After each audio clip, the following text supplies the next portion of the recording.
Good morning, Jenico School, Manali, May 31. World No Tobacco Day is observed on May 31st every year. It aims to raise awareness about the harmful effects of tobacco on health. Tobacco causes deadly diseases like cancer, heart problems, and lung damage.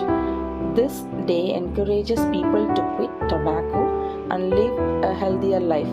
Say no to tobacco, say yes to life. Thank you. Have a nice day. வணக்கம். ஜேனிகோ பள்ளி, மணலி. இன்று மே 31 உலக புகையிலை எதிர்ப்பு நாள்.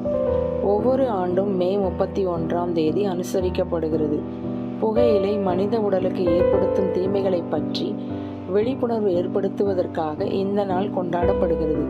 புகையிலை புற்றுநோய், இருதய நோய், நுரையீரல் சேதம் போன்ற பலப்பட்ட மரணமடையும் நோய்களை ஏற்படுத்துகிறது. புகையிலையை விட்டு ஆரோக்கியமான வாழ்க்கையை தேர்ந்தெடுங்கள். நன்றி, வணக்கம்.